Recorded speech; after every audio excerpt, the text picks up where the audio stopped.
Now you... God damn it, you can still see me. Oh, the plaid on plaid. Winning is back in Denver, baby. Welcome to That's Good Sports. I'm Brandon. I can't even run as fast as Ben Roethlisberger when he has to pee Perna. Either Big Ben had to take a big pee, or he forgot they were winning at the time and ran to the locker room to fake an injury. It's really hard to tell with Big Ben because he's such a good fucking liar. Even his truths are falsehoods. Now, I do need to shout out my friend Nick Gallucci, who watches about 1.5 football games every 2 years, for texting me during this Broncos victory. And the texts read, Big Dick Broncos in the house. Can they pull this one off? Maybe they can. After all, they're not the Redskins. Shit. Touchdown. Steely Steelers with a tricky play. How like them? Which basically gives you the entire first half recap of the game. Thank you, Nick. The Broncos win 24-17 over the Steelers. Did Christmas come early for the Broncos? Insert an appropriate ejaculation joke because I am too excited to even write this review. Shout out to Baby Walker watching the game like a GD legend and all the other intros sent today. That's good sports! Go Broncos! There's Ohio representation right here. We still have hope for the playoffs, and that's good Broncos.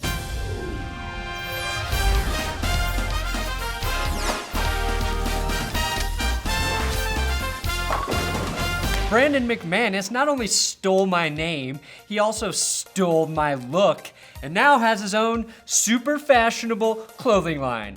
I'm not jealous.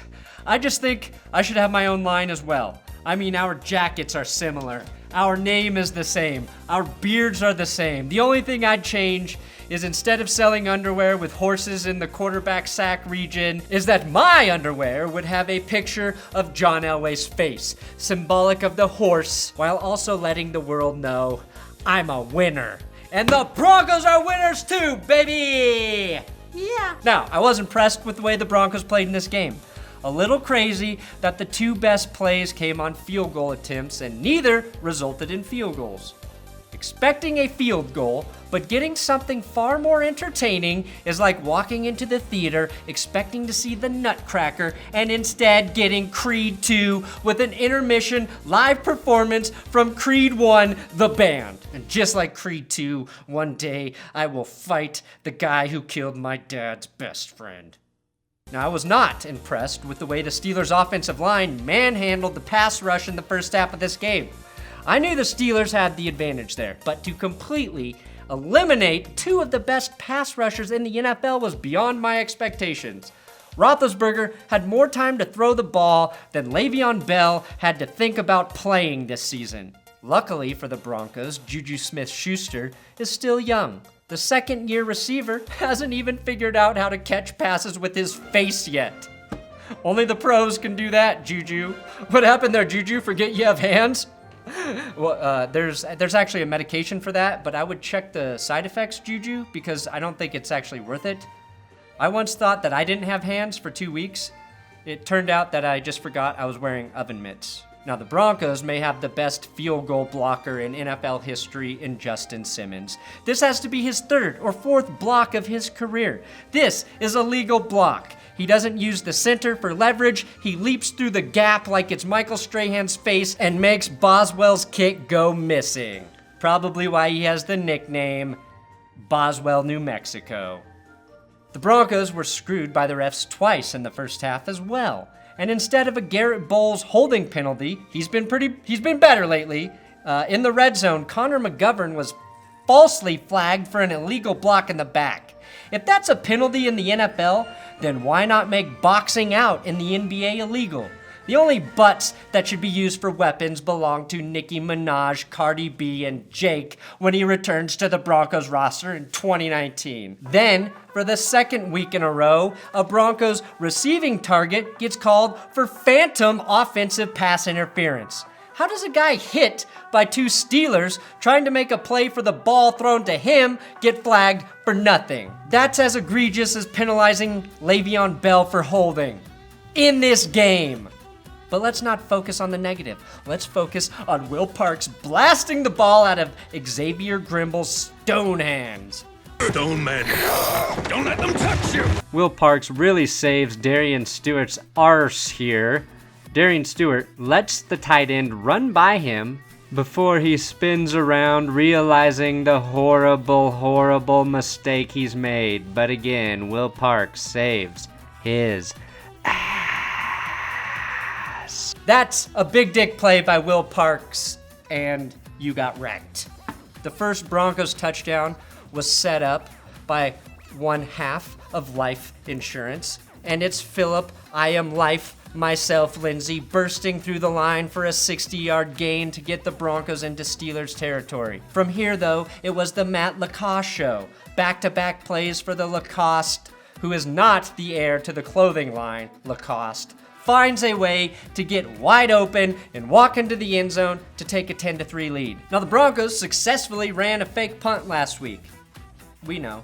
We all blew our collective wad manias, but that was topped by boss mania when the Steelers called for a fake field goal right before halftime. After another great defensive stop by the Broncos in the red zone, it all went to hell with a, and it pains me to say this, brilliant call by Mike Tomlin, Chris Boswell to Alejandro Villanueva for the touchdown, are words that have never been said and will never be said again. A kicker throwing a touchdown to an offensive lineman may be the most rare thing in the NFL now that the Browns have had a successful draft. That was the most rare thing prior to this. Both teams enter halftime 10-10. And now a word from my wife, Jessica. Go Broncos! And thank you, Brandon, for letting me pop in to ask that you all go and check out my new channel called Jess Plays. Piano, that is. I have been beginning to learn how to play the piano for like 5-6 weeks now, and I've been recording my progress, and so I just wanted to start posting it. So go check out my Jingle Bells Rock video, and Sam Smith, Stay With Me, and let me know what you guys think I should play next. And it was nice getting the A crew calling the game. Tony Romo and Jim Nantz are two of the best in the biz, and I like how much Romo likes Phillip Lindsay. Look at this kid, his juice, his explosiveness. I really think this kid is special. And you see Watt comes right back in, sets the edge. Don't you like this kid? Oh, he's amazing. Which is why I hate to do this to poor Tony Romo, because unlike that fucking Dan Fouts, he does not deserve my immaturity. But if you have ever wondered what it might sound like to make love to Tony Romo, I can solve that for you with this soundbite. He's so good at keeping it in. Oh yeah. You can do that, can't you? I wish. How I wish. It's just really difficult to think you're going to get that one in. Oh yeah. He's coming fast. He has an incredible finish. I tell you what was big. It's something else. I was debating which death nail was actually going to hurt worse, the Boswell touchdown or the Ben Roethlisberger narrowly escaping a sack to connect with JuJu I found my hand Smith-Schuster after blowing past Bradley Roby and shaking Darian Stewart like a JV tackler on his way to a 96-yard touchdown. But then a shift began. Chris Harris picks off a pass on a play where it looked like Antonio Brown just gave up on his route. Like he was already thinking about what he could discuss on his victorious Facebook live stream after the game. If Big Ben really did pee earlier, that's the live stream I want to see. Antonio Brown live streaming Big Ben's streaming pee. Stream on stream is my dream on dream. Now, the best part of that pick was not the joy it caused to permeate every ounce of my being. It was Tony Romo excitedly trying to yell over the crowd at Mile High. And you hear this crowd, you want to get him back into the game? Get a pick, go the other way. Right away, Case Keenum fires the ball deep to Emmanuel Sanders, who gets 3 steps in before fumbling the ball away. Sorry, Jesse James. Now that's a catch by the master of the universe himself, Emmanuel Sanders, who has the power to follow that play with the touchdown reception in the back of the end zone. Like a baby, he finds that soft spot in the defense as Case Keenum gracefully moves to buy Sanders the time to get open. That tied the game back at 17. The Broncos got lucky that James Washington can't fucking catch because he was wide open deep down the sideline. Finally, the Broncos got some pressure on Roethlisberger. Not with Chubb, not with Miller, but with my main squeeze, Shaq Barrett. Shaq Barrett's big, beautiful sack was almost wasted, which is what I think every time I masturbate, because on the next play, James Conner nearly took it to the house. But he forgot he's in the house mile high, where legendary 30s wear orange, James, and Conner fumbles away the ball. The highest vertical fumble I have ever seen, and Darian Stewart, making up for not tackling JuJu earlier, swoops in for the recovery. Then it was, guess who? Mini number 30, Phillip Lindsay, with another thrashing run against the Steelers defense. I love the fight in Phillip, getting right in the face of the chirping defender. You fight for all of us tiny guys, Phillip. You fight because the rest of us are scared. We are fucking scared because we are fucking small. And then Phillip Lindsay gave the Broncos back that lead with his patient, perfect running back vision touchdown run. However, and there has been a however almost every Broncos games this season, I watched Vance Joseph and Bill Musgrave nearly lose the game, or at least get it tied in the final minutes. On what could have been a game-ending drive, Denver picks up a big first down, but was flagged for an illegal formation. That negated the first down and led to a Broncos punt after going 5 wide on 3rd and 4.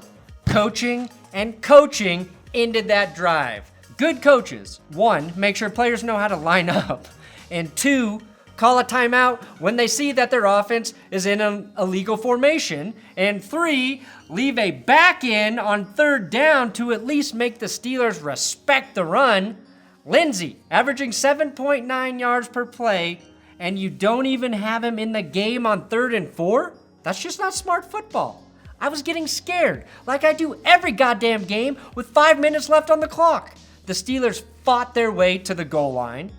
Now they have James Conner, Antonio Brown, JuJu Smith-Schuster, who had 198 of Ben Roethlisberger's 462 passing yards in the game, but none of them were good enough to outsmart Harris from picking off Ben Roethlisberger to win the game. And no, I'm not talking about Chris Harris. I'm talking about the big man, Shelby Harris, which leads me to giving Shelby Harris the Big Dick Player Award. Shelby Harris with the Big Dick Player Award. Woo!